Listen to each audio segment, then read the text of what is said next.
ফাইনালের পর বৈভবকে কি বললেন কোহলি, ভাইরাল ভিডিও ঘিরে তোলপাড়। বন্ধুরা, আপনারা যদি দেখতে চান তাহলে ভিডিওটি শেষ অবধি দেখতে হবে, চ্যানেলটিকে সাবস্ক্রাইব করে একটা লাইক দিতে হবে এবং নোটিফিকেশন বেল আইকন দাবাতে হবে। আইপিএল 2026-এর ফাইনাল শেষ হওয়ার পর এমন এক দৃশ্য দেখা গেল যা মুহূর্তের মধ্যে সোশ্যাল মিডিয়ায় ভাইরাল হয়ে যায়। ম্যাচ জয়ের আনন্দে যখন মেতে উঠেছিল আরসিবি শিবির, তখন মাঠের মাঝখানে দেখা যায় বিরাট কোহলি এবং তরুণ তারকা বৈভব সূর্যবংশীকে দীর্ঘ কথা বলতে।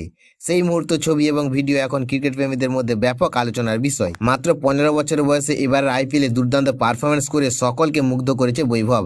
অন্যদিকে বিরাট কোহলি এখন বিশ্বের অন্যতম সেরা ব্যাটার হিসেবে কোটি কোটি ক্রিকেট ভক্তের অনুপ্রেরণা।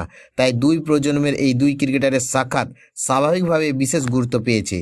ভাইরাল হওয়া ভিডিওতে দেখা যায় কোহলি হাসি মুখে বৈভবের সঙ্গে কথা বলছেন এবং তাকে কিছু পরামর্শ দিচ্ছেন। যদিও তাদের কথোপকথনের সম্পূর্ণ বিষয়বস্তু প্রকাশ্যে আসেনি, তবুও অনেকের মতে ভারতীয় ক্রিকেটের ভবিষ্যৎ তারকাকে উৎসাহ দিতে এগিয়ে এসেছেন কোহলি। ক্রিকেট প্রেমীরা এই মুহূর্তে ভবিষ্যৎ এবং বর্তমানের মিল হিসেবে দেখছেন। অনেকেই মনে করছেন কোহলির মতো কিংবদন্তির কাছ থেকে এমন স্বীকৃতি পাওয়া বৈভবের আত্মবিশ্বাস আরও বাড়িয়ে দেবে। আর সেই কারণে ফাইনালের পর এই ছোট সাক্ষাৎ এখন ক্রিকেট বিশ্বের সবচেয়ে আলোচিত ঘটনাগুলোর একটি হয়ে উঠেছে।